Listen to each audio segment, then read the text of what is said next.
जय जगन्नाथ ए कोटियार महात्म्य अलग 2002 मसीह आर प्रारंभ आ वर्तमान जो लोक संख्या भक्त संख्या बढ़ुंट ता उद्देश्य आम वीडियो महोदय को कथाई वीडियो महोदय आमको सहयोग करने आम अपेक्षा रोचु वीडियो महोदय आमको पटांगी आमको आसबे आ डिस्कसन करेंगे जोटि आपणकर वाशरूम बाथरूम कल्याणी मंडपटे रोषशालाटे जगन्नाथ आ द्वितीय जिनस गेस्ट रूम जो मैंने आसबे गेस्ट मनकर कौन असुविधा हुए ये करवा व्यवस्था करने ये निहाती दरकार मिनिममटा आम जी दरकार आम प्रशासन को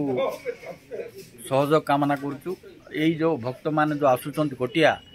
उपात अंचल को ता सहित माने जगन्नाथ दर्शन जोड़ा जो नीतिदिनिया कम मंदिर रे से कामटा किए करूछन्ते कौन आप नूतन भाव में कौन चिंता कर आमे मुगुरी बोली आमर जड़े अच्छी सेवक सी होती मुख्य सेवक सी ही सेवा कर आसुच्च सहित आमर जो जड़े वयस्का वृद्धा जड़े मैडम अच्छा सी तो सहयोग कर सफा सुतुरा ठू आरंभ कर भागवत पठन पर्यंत सी चलती गुरुत्व देकी माने वर्तमान जो प्रकार भक्त आसुच्च ये कोटिया को जगन्नाथ मंदिर को ताकू गुरुत्व देवा आम माने जिते जानिलु आम पाखु नाना भक्त आसिक कोरापुट साबर श्रीक्षेत्र में कहले जे आम जाइलु कोटिया या असुविधा आ सहयोग करूँ ये जिनसा करूँ आगामी दिन में उन्नति हम तेणु आम आपको आखि आगे रखिकी आम गोटे मैनेजर वर्तमान भी आसी आम सहित अपॉइंटमेंट करूँ मंदिर तरफ तार तदारख करेंगे सब व्यक्ति सी आपणकर टेमा जोटा कि आपणकर कुंदिलुटी 2 किलोमीटर दूर पिलाटी शिक्षित पिला लेखापढ़ा जानी कौन दायित्व रहिबो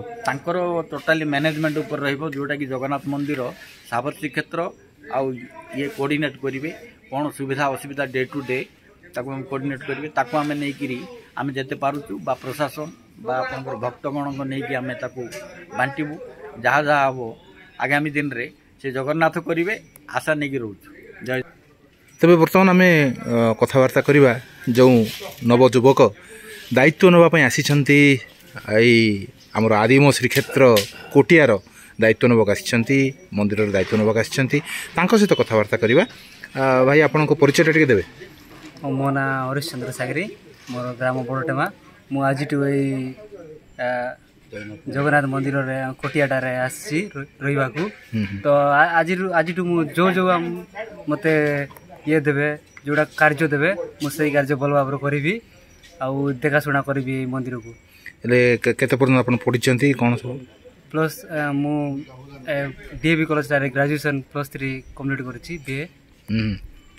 बीए कंप्लीट कला परे आपण चाकरी बाकरी न करूँ आसिक सेवा जोगाई मंदिर में आसिक रहिले आपन को केन लगुच हाँ भल लगुच मु आगुटी ट्राई करती राम मंदिर की श्री जगन्नाथ मंदिर कोरापुट रहा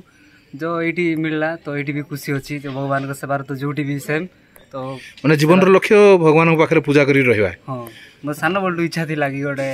भगवान को पाखे जेमती देह प्राण सब त्याग करी खुशी लगे माने पाठ पढ़ी केवल जानापी चाकरी करने नुह नो सर मतलब चाकरी करने बहुत बिल्कुल इच्छा नहीं मोर निजर इच्छा कार्य करने मत भल लगे बापा माँ कौन करती बाबा तो चाष दुकान बाड़ी करती से भी खुशी अच्छा आपड़ आसिक मंदिर में सेवा करेंगे जीवन सारा मंदिर सेवा निजक नियोजित करेंगे आप बयस के 22 वर्ष बयस निजक समर्पित कर जो आप जो निष्पत्ति नहीं निश्चित भाव में ये आदिम श्रीक्षेत्र आपण को खुशी एवं जगन्नाथ मत देखुं हसुँच कहते अरे आसीगलु मो पाखक रही पाखे निश्चित भाव में एते सुंदर कार्य तबे यही विषय रे आम आउ टिके सुनिबा भवन में सी आमर सेवक हिसाब रहिले सेवा समस्त मिलेनी ए बाबू आसी सेवा जोगे देवे जगन्नाथ को सी ए अंचल तथा तांकर भी मंगल कामना करके आम हमको समर्पित देचु मैनेजमेंट करने आ द्वितीय जिनस आम जो प्रत्येक दिन माने आम डिसीजन नहीं जे ये भक्ति गीतर सकाळू 5टारे बाजिबो और संध्या 5टारे भक्ति गीत घंटाटी पे बाजिबा पे व्यवस्था करिवे आसिले वीडियो मासे आसिबे किमा करबो ए धीरे धीरे प्रशासन रो मध्ये व्यवस्था करा जिवो हां आगामी दिन रे एठी से जेहेतु रहिबे हां जेहेतु रहिबे आगामी दिन रे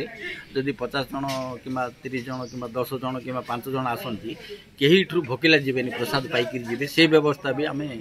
करिया जाउछ तबे बहुत सुंदर कथा आदिम श्रीक्षेत्र निश्चित भाव में आनंद पुलकित हो उठिबो नूतन आनंद नूतन उत्साह एवं नूतन भविष्य को नहीं यही मनीष जिते आनंदित होती जगन्नाथ मध्य से भाई हसी हसी आमको आशीर्वाद करुँच आशीर्वाद निश्चित भाव आमको सहाय करिवो एवं सही आशारे जे आम आगक साबर श्रीक्षेत्र कोरापुट एवं आदिम श्रीक्षेत्र कोटिया एक नूतन उत्साह समस्त को आकर्षित करिवो समस्ते आसी कहिबे जय जगन्नाथ कोरापुटिया जुहार।